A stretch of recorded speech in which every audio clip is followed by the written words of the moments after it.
Bem-vindos ao primeiro ano, eu sou Adriano, professor de artes. Pessoal, nós vamos ver hoje sobre performance, corpo e hibridismo na era contemporânea. Vamos conhecer um pouco sobre o uso do corpo humano como suporte da arte, uma forma inovadora de fazer uma reflexão e provocação. Agora vamos imaginar o seguinte, nós temos aqui a imagem, Marina Abramović, em 2010, o nome dessa obra, O Artista Está Presente. Uma analogia aqui, a obra de arte, no caso de The Happening, é feita exatamente por duas pessoas, a pessoa que está assistindo e a pessoa que está presente. Então, na verdade, nós temos o quê? Uma obra que vai utilizar o corpo como um sistema de construção. Isso a gente vai ver nesse momento. Como pode uma linguagem que usa o corpo, ela pode ser uma construção usando exatamente esse tipo de linguagem corporal. Então, vamos fazer... Primeiramente, pessoal, duas perguntinhas só para a gente entrar no clima dessa aula. Primeira pergunta, uma reflexão sobre algum assunto polêmico pode ser expressada visualmente pelo corpo sem palavras? Vocês acham que, de repente, uma expressão feita pelo seu próprio corpo pode dar uma mensagem sem você abrir a sua boca? Outra pergunta, pode ocorrer uma mistura de materiais e linguagens a partir do uso do corpo na arte? Você acha que se eu faço uma arte, que eu posso utilizar meu corpo, eu posso utilizar de repente tinta, eu posso utilizar música, eu posso utilizar qualquer outro tipo de material misturando com o meu corpo e dar uma mensagem? A gente vai ver nessa aula que dá para fazer isso sim. Vamos lá, primeiramente, experimentações artísticas da primeira metade do século XX, em específico o movimento dadaísta, trouxe novas concepções artísticas no pós-guerra. Tradicionalmente, os suportes superfícies na arte são tela, madeira, papel, parede, entre outros. Essas experimentações da arte moderna trouxeram o corpo como um nível de um possível suporte. O que a gente está falando assim? Vamos entrar mais ou menos lá dentro do período dadaísta, que vai começar lá mais ou menos em 1916 e vai até o final da Primeira Guerra Mundial. O que acontece? O que eles queriam fazer esse movimento? Eles queriam chocar, eles queriam fazer uma arte que trouxesse o absurdo, porque eles eram um protesto aberto contra a Primeira Guerra Mundial.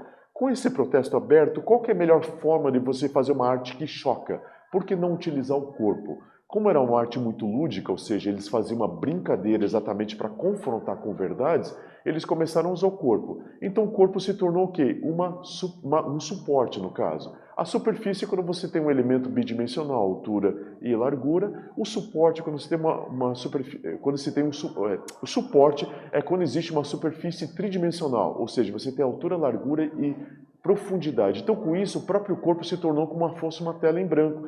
Eles se caracterizavam e, através do seu próprio gestual, eles passavam uma mensagem de protesto. Então, aí vai começar uma coisa que vai ser inovadora e que vai ser reconhecida na década de 60 como uso do corpo e vai se tornar o que a gente chama hoje de performance. Então, nós temos, os dadaístas realizaram no Cabaret Voltaire, Suíça, curiosas apresentações performáticas, ou seja, a performance já existia desde essa época, porém, só foi na segunda metade do século XX que foi reconhecida como categoria individual na arte, fazendo uso de um protesto aberto contra a Primeira Guerra Mundial. A gente vai ver ali a Elsa Freitag, que ela era uma performer alemã e ela foi considerada a primeira artista dadaísta dentro dos Estados Unidos, ao lado de Marcel Duchamp. Então a gente vê que eles fizeram exatamente isso. Eles foram, vamos colocar como inovadores, que eles pegaram o corpo e começaram a trazer uma mensagem através do corpo, e nós temos agora, nesse momento, o dadaísmo. Lembrando vocês que esse dadaísmo ele vai exatamente trazer várias concepções diferentes como arte conceitual, que é exatamente o pensamento sobre algum objeto, e a performance ela vai se tornar uma linguagem muito específica, ou seja, uma linguagem concreta. E nesse momento vai dar o limiar que vai acontecer na década de 60, quando a performance ela começa a ter um espaço pré-definido e ela vai começar a ser desenvolvida. Então nós temos agora, vamos fazer uma primeira pergunta, pessoal, só para a gente fixar o que a gente viu até agora. Então a pergunta seria o seguinte: qual o nome do movimento artístico na Suíça que trouxe as primeiras experimentações da performance? Qual é o movimento que aconteceu na Suíça que trouxe o piloto da performance da era moderna, fazendo com que a performance assumisse um grande espaço? Responde para mim e fico aguardando vocês. Até daqui a pouquinho.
Então, na arte, a performance, o artista utiliza seu próprio corpo como ferramenta, realizando uma série de ações com caráter cênico.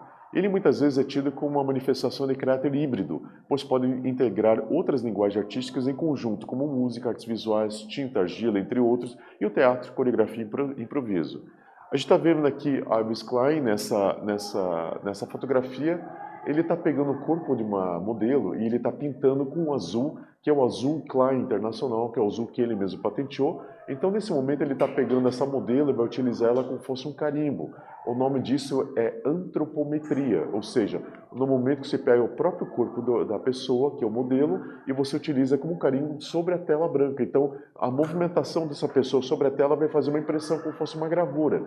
O que nós temos agora nesse momento? Então, nós temos exatamente a performance de uma pessoa, que ela é um suporte tridimensional, juntamente com material plástico, que é tinta. Então, essa mistura vai fazer o quê? Vai fazer com que aí vai existir um sentido híbrido da mistura de corpo com tinta para produzir um terceiro material, que é exatamente essa impressão que vai se tornar quase como uma gravura dentro desse papel. Então, essa antropometria ela vai fazer exatamente isso, a mistura de duas linguagens para dar um resultado final.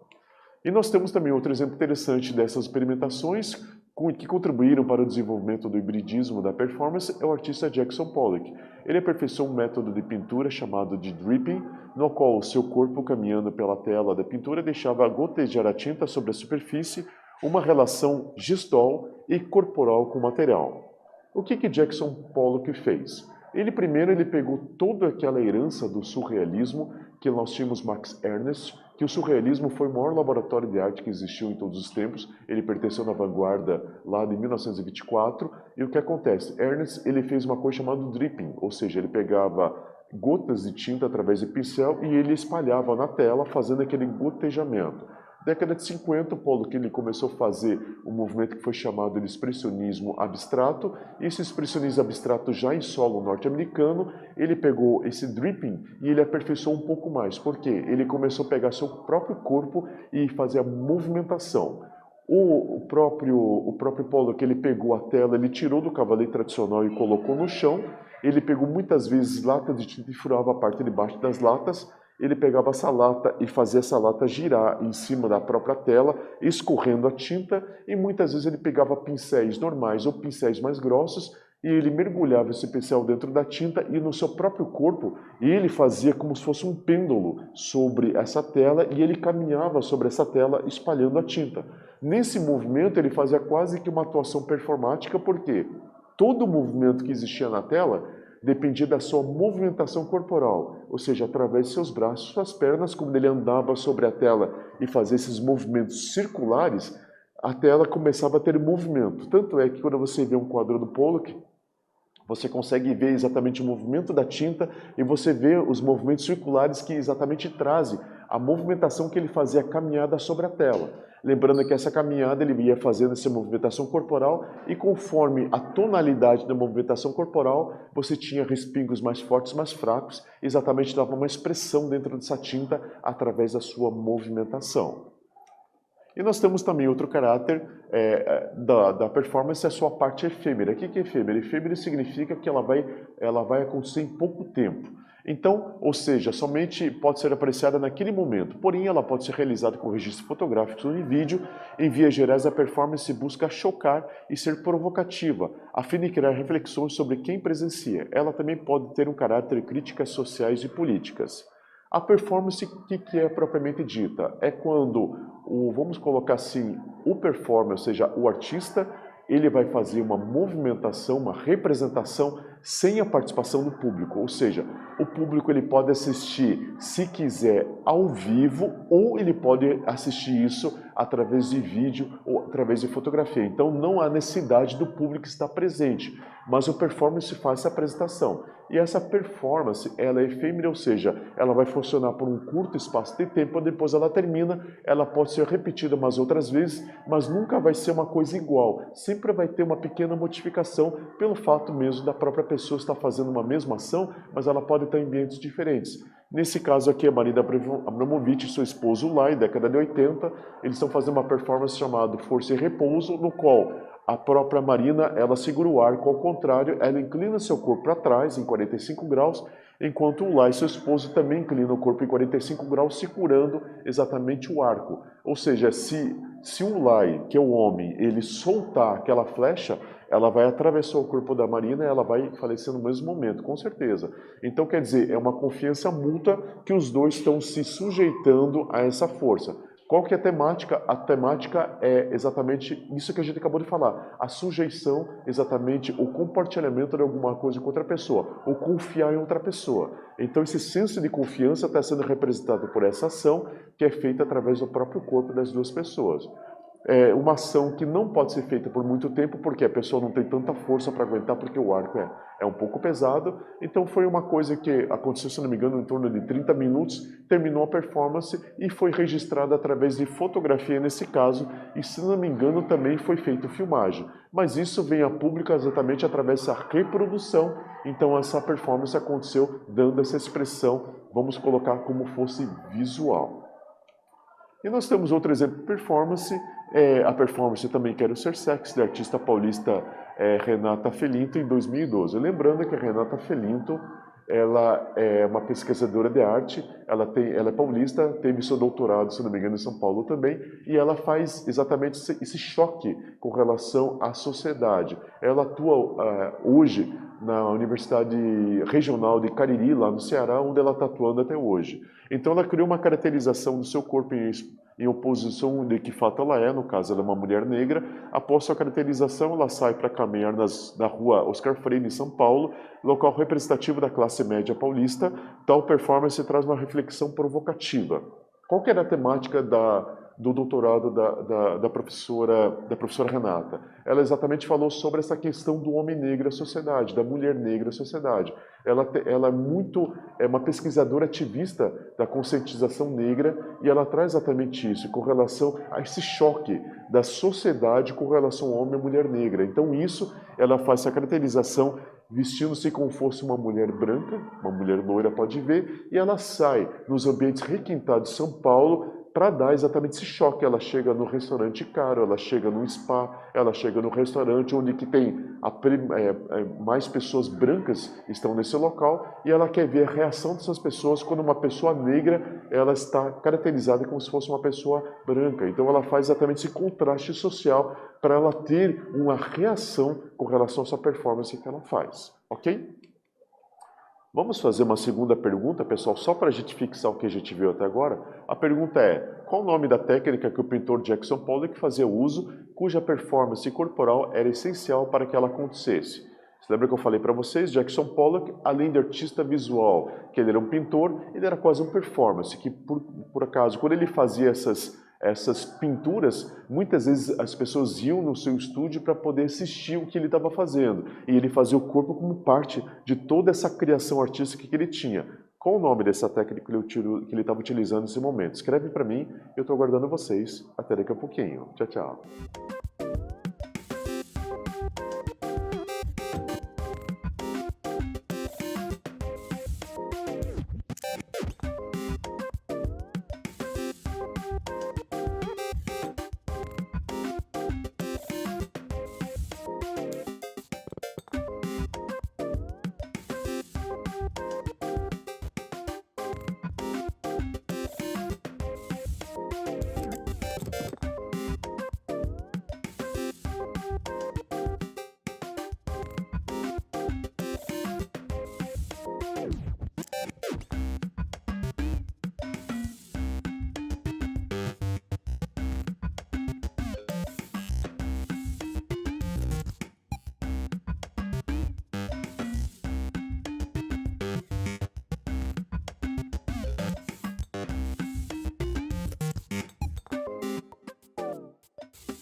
Ok, pessoal, viram lá? Beleza, manda pra gente.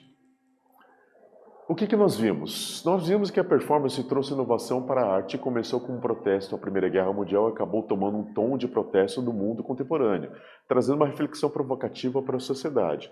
A coisa bem importante que a gente tem que pensar é o seguinte: dentro do dadaísmo, que é o início mais ou menos da arte moderna, o dadaísmo ele foi um protesto aberto contra a Primeira Guerra Mundial. Então eles queriam fazer uma arte infantilizada de propósito para trazer exatamente esse choque da sociedade adulta que estava acabando com o mundo através da guerra. Qual que é a melhor coisa que uma criança faz quando ela brinca? Ela utiliza o próprio corpo. Então eles pegaram essa coisa do brincar do corpo e trouxeram para um assunto mais sério, que foi o protesto.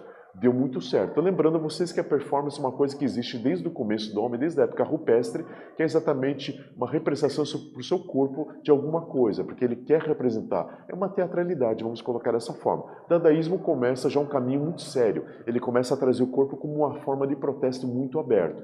Quando a gente chega à década de 60, que já temos agora na época contemporânea, nós temos que a contemporaneidade, vamos colocar dessa forma, ela faz uma mistura da vida e da arte, ou seja, você começa a pegar o que está em sua volta e a sua representação nesse mundo da arte contemporânea são os problemas sociais. E eles viram que o corpo foi uma ótima jogada para você trazer exatamente a materialização do problema social. Como a gente viu da professora Renata, ela traz exatamente esse preconceito bobo que nós temos no Brasil dentro de uma sociedade que ela vamos colocar que nós somos negros, nós somos miscigenados, nós somos várias raças misturadas, ela faz esse choque através do próprio corpo. Então, na década de 60, nós temos já a performance como uma linguagem totalmente separada do resto das outras linguagens. Ela já começou a ter um movimento, já teve um desenvolvimento. Temos a Marina Abramovic, uma das pioneiras, ela começa na década de 70 essa questão da performance, e ela, até hoje, ela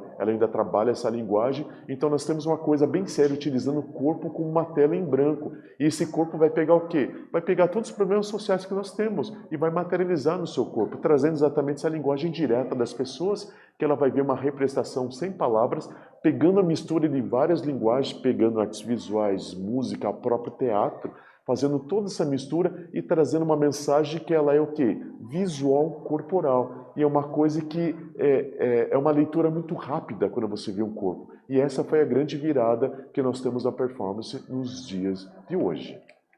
Ok, pessoal. Espero que essa aula tenha sido bastante proveitosa e tenhamos conhecido mais sobre a questão do corpo dentro da arte e nos encontramos na próxima oportunidade. Até lá. Tchau, tchau.